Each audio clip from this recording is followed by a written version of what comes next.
Hello friends, now today we will talk about sexual reproduction in flowering plant. In this we will understand about what is flowering plant. Basically the flowering plant found in angiosperm. In this the sexual reproduction in flowering plant has three events which we will talk about. First event is known as pre-fertilization event. So in pre-fertilization event basically it is divided into two parts. First is known as gametogenesis. Gametogenesis where the formation of gamete take place. There are two type of gametes formation take place in flowering plant. Suppose we are talking about Hibiscus rhoda sinensis. So in that the gamete like male female two gametes are present. In male gamete it is known by stamen. Male gamete is known as stamen or they are also known as androecium. Sometimes in some book it is written microsporangium or pollen grain. So these terms are associated with your male gametes. In the case of female gamete, the pistil, they are known as pistil, or we can say that they are megasporangium, ovule or embryo sac. Second important event in pre-fertilization is pollination. The pollination means transfer of pollen grain from anther to stigma is known as pollination. As we know that pollination have three types, here we have to study. First, that is called as autogamy. So autogamy is the phenomena where plant is there. If in the flowering plant the flowers supposed to have bisexual, means both male and female organs should be present, and the transfer of pollen grain to the stigma of same flower take place in same plant, so that is known as autogamy. In the case of geitonogamy, which is the second part of pollination, in this the same plant have two different flowers with their different reproductive organs, and the transfer of pollen grain to stigma take place, that is called as geitonogamy. Xenogamy is that fundamental phenomena where we take two different plants and their different flowers are associated. The transfer of pollen grain for first flower to another flower, second flower of second plant, that process is known as xenogamy. Now second event of sexual reproduction in flowering plant is fertilization event. In the case of fertilization event, we have to understand what is double fertilization. So in the case of double fertilization, we will understand that we have two polar nuclei, that is egg apparatus and egg synergids, which are present at different pole. We have two poles, upper side three antipodal cells are present and downside egg synergids are present. They migrate in between, they fuse and make a single fertilization. When the pollen grain also come and fuse in that endosperm, in that secondary nucleus, that is called as your double fertilization. Then we have to study about hybridization. Hybridization is a process where basically we used to have the desired characteristics. So suppose we require some desired characteristic in plant, we used to take that particular pollen grain and then put to the stigma of particular plant with the same species, and we can obtain the desired seed. That process is known as hybridization. In that hybridization process, it is basically two important parts are there. One is emasculation and second is called bagging. Emasculation is that technique where we used to carry the anther and put in that particular desired stigma, which is called as female reproductive part of the flower, and then the fertilization take place. To avoid the contamination, we used to bag it with a polythene bag, and taping should be done. By that no other foreign pollen grain can come and disturb the fertilization event, where the desired seed can be obtained easily. This process is known as hybridization process. Now next is post-fertilization event. In the case of post-fertilization event, we used to understand that it is divided into two parts. The first part is known as endosperm. We have to study about endosperm. The endosperm is basically in the seed. Endosperm is found where we can classify endosperm into two halves. First is called as dicot and second is known as monocot. In dicot, two cotyledons are found, and in the case of monocot, single cotyledon is present, that is called as monocot. Example, in dicot we can take any dicot plant like mango, or we can take example of almond, groundnut, etc. In the case of monocot we can take wheat, rice, maize. These are the examples of monocot seed. But in the case of post-fertilization event, the second part we have to study, that is embryo. Embryo is so important in post-fertilization that we find that embryo have two important parts. One is known as formation of shoot and second is the formation of root. In embryo, the formation of it develops, it germinates into shoot because there in embryo, suppose we are talking about monocot plant germination, in that we find the coleoptile is present, and from the coleoptile the formation of plumule take place. Formation of plumule take place with the help of coleoptile, and then from plumule the shoot formation take place, and this is called the formation of shoot with the help of coleoptile, plumule and then shoot in the case of embryo. And second important part, suppose we are taking a maize seed, there coleorhiza is present, and from the coleorhiza development of radicle take place, and from radicle the root formation take place. Ultimately we can see that root is covered with the help of root cap also present in some plants in the case of dicot. Next is apomixis. Apomixis is a process where seed produced without fertilization. This type of fertilization is seen in the case of apomixis in plants. Polyembryony. When somewhere more than one embryo development take place after fertilization, that is known as polyembryony. Now we will understand the four floral appendages. In this, as we are talking about floral appendages, primarily we will see that four floral appendages have basically two floral leaves are present, which are, they have two parts. One is non-essential part of the flower and second is the essential part of the flower. When we talk about non-essential part of the flower, where it is majorly have two important parts, means sepals and calyx, which are non-essential part. This is the first part which is non-essential in the case of flower, and second essential part is non-essential part is petals and corolla. So these are the important part which is not involved in basically gametogenesis. And second, which is important part, that is your male reproductive part of the flower as well as the female reproductive part of the flower, which comes in the category of androecium or gynoecium, and by that the flower have four holes which contribute in the fertilization and seed formation of the plant.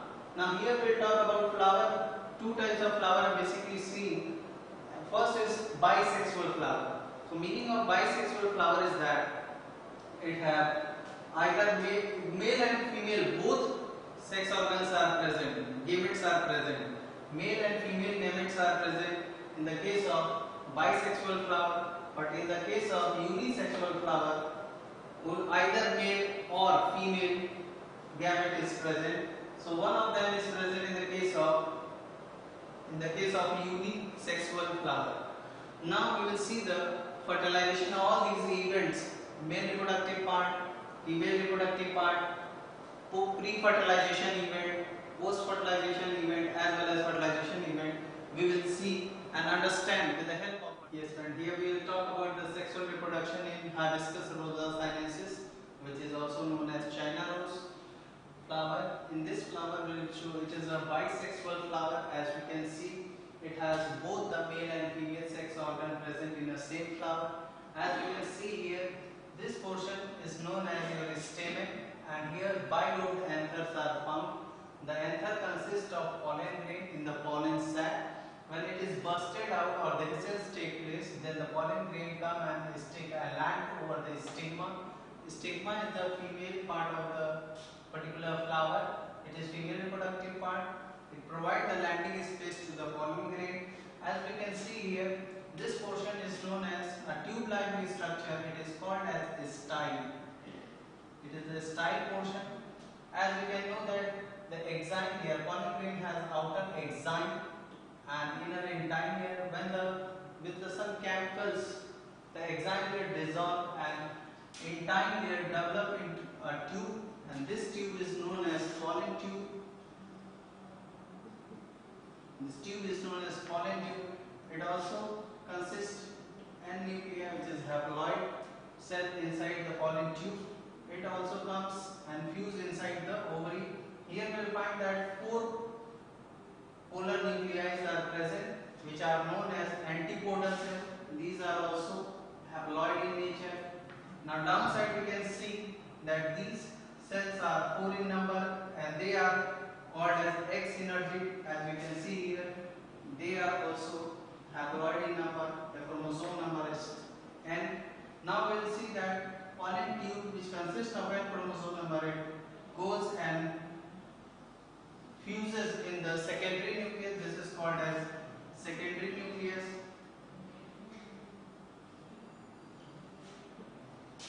Secondary nucleus have a chromosome number 2N. When this pollen tube fertilizes with haploid gamete, then this 2N plus N is they used to make 3N. This is the chromosome number of an endosperm. This is the chromosome number of an endosperm. As we know that fertilization which is taking place from antipodal cell, which is coming at the center, as well as one cell from X-synergic, it is also moving upward to the center, and both are fusion take place here, where the fusion of cytoplasm take place in both the cell, but nucleus will be same at position. This is called as first fertilization event, that is forming a secondary nucleus which have the 2N chromosome. Now here we will find out that pollen grain, which is also haploid in nature, they have N chromosome, it will come and again fuses in secondary nucleus, and that is why they are making 3N. That is the 3N is the chromosome number of an endosperm, as we can see here. Now we will see these are the colorful petals which is found. These are the colorful petals which is found in the flower. They have an important function that they helps in vector attraction, and by that the pollination takes place. And these floral part is known as petals, or they are also called as corolla. This portion, ovaries, this portion is known as ovary, or we can say carpel. In some book, it is written pistil. Now we will see that this portion is known as thalamus, where the ovary is kept. It's called as thalamus, or it is also known as septicus. Now here, this portion is known as your pedicel. This portion is called as pedicel. Here the integuments are found. The outermost integument is known as outer integument, which protect the inner cell, as well as we have inner integument, which is found here. It is the internal layer, which is known as inner integument. We have nucellus. Nucellus is that important portion of the ovary where it used to contain the nutrient. It act as a reserve food material. It used to conserve or act as a reserve food material, which keep the nutrient material and which helps the embryogenesis process in this. As we can see that this portion is known as the green color, it is called as sepals, and they are also known as, in some book it is written calyx. Now this green color thin fine hair-like projection is known as epicalyx. This portion is known as epicalyx. So once again we will understand that sexual reproduction in Hibiscus rhodesiensis. As we can see that it has the stamen portion, are located and they are joined with the help of filament. Both anthers are bilobed or they are diathecous, which is joined with the help of connective. When it busted out, the pollen grain come out with a sac, and then pollen grain come attached to the platform, which is provided, which is also known as the stigma.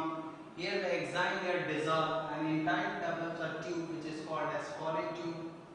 Here inside the female part we will find that these attractive color, red color petals which are found, they are also known as your corolla. They used to attract the insect for pollination purpose. Inside the cell we have two layers, integuments. They are outer integument and inner integument. Downside there is a hilum. The pollen tube which enter inside the cell with the help of micropylarete. There is a micropylarete through which the pollen tube enter inside the nucleus. Here you will find that four cells are found outside, which is called as antipodal cells, or they are the polar nuclei. And downside also there are four cells are found, which is called as your exsynergids. One from polar nuclei, antipodal cell comes at the center of the ovary, and from downside one exsynergid cell come and fuses in between. This fertilization is known as your secondary nucleus formation done, single fertilization, and they form secondary nucleus which have a chromosome number 2n. Now we will find that this pollen tube which consists of n number of haploid gamete, is n haploid gamete, it come and fuses to the secondary nucleus and they make a triploid gamete, which is a chromosome number of endosperm. As we can see that this is the all about a description of sexual reproduction in flower, Hibiscus rosa, the male reproductive system in flower. We will see that androecium consists of a stamen. In this structure we will find that in anther, this anther is known as monothecous anther or bisprogenate condition, in which we have two pollen sac which is filled by pollen grain, and this is showing the filament. The second diagram shows that there are two lobes in this anther, which is L1 and L2, and that is why it is called as bilobed anther. Here the four sacs are present, four pollen sacs are present, which consist of the pollen grain, which is joined with the help of connective.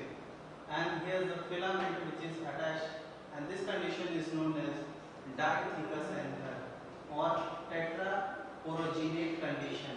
Now we will understand the microsporogenesis.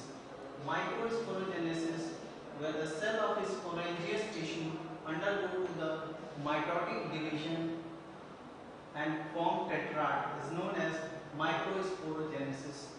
Now here we will see the archisporial cells which is present in flower. It is a type of primitive cell which you can see in a diagram. In next diagram they used to make a primary sporogenous tissue and make a tetrad.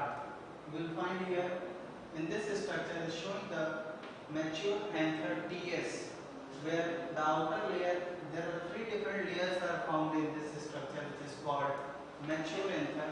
First structure, the outer layer of the mature anther is known as epidermis, and here it is used for protection.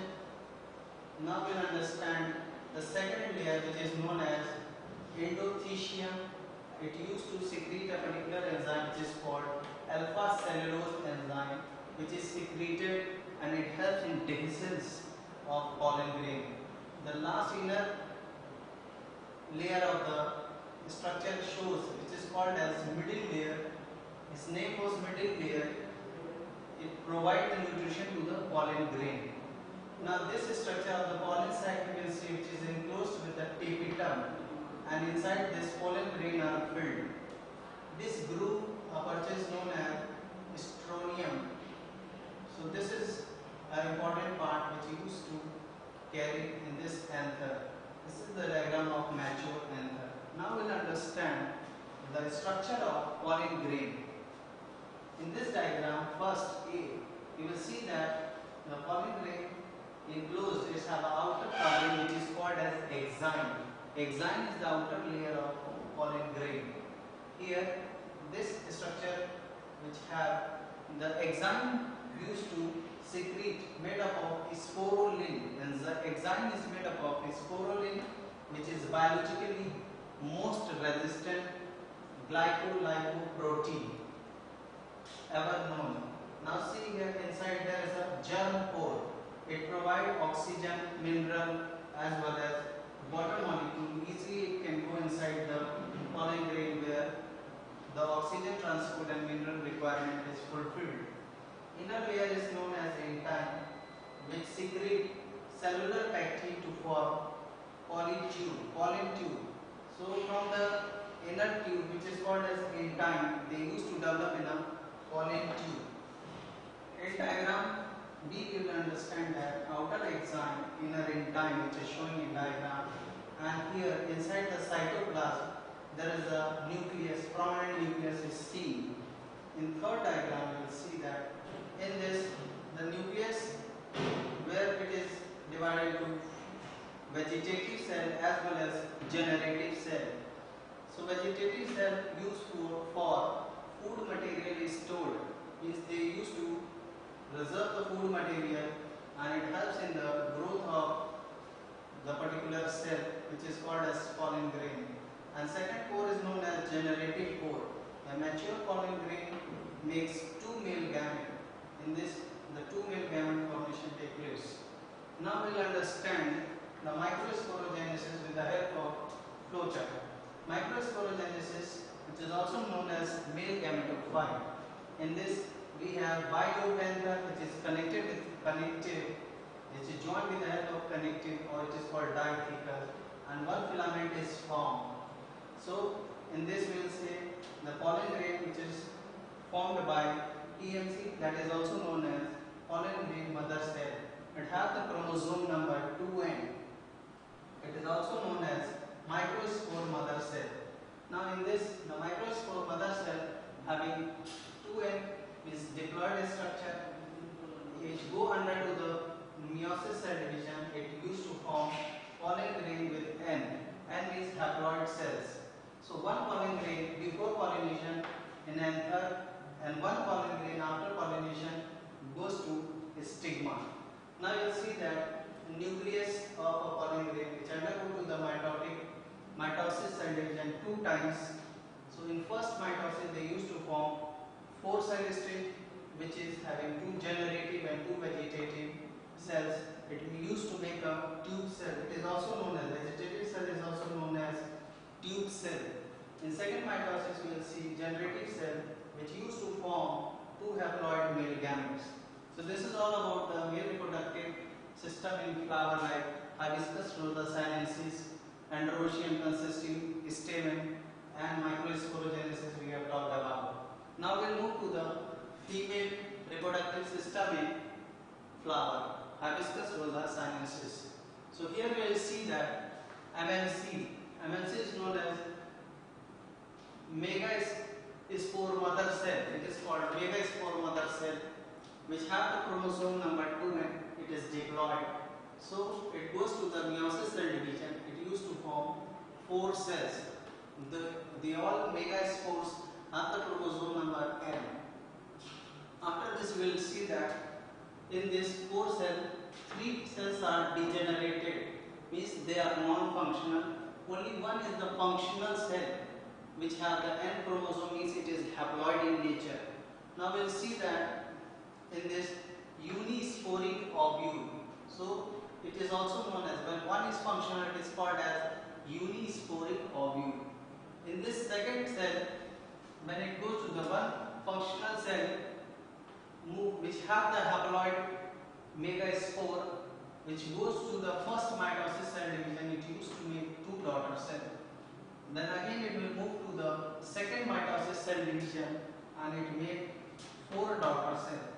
When it goes to the third mitosis cell division, it makes 8 cell nuclei. Now we will see in this diagram that this is the structure of an embryo sac. There are 4 polar nuclei present in each pole.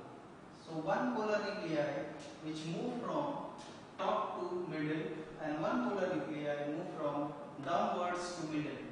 where the fusion of cytoplasms take place, and it is a structure which is known as 2N or secondary nucleus.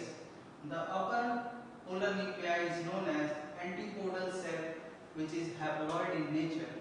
Now downside, the cells which is found polar nuclei, they are also known as X synergids, which are also haploid in nature. So when two haploid cell fuses inside, then they used to make a diploid cell, which is also known as secondary nucleus. Now here, this cell stage of embryo sac, where it shows 7 cell stage. It shows 7 cell stage as well as 8 nucleated stage. So this is the female reproductive system in flower.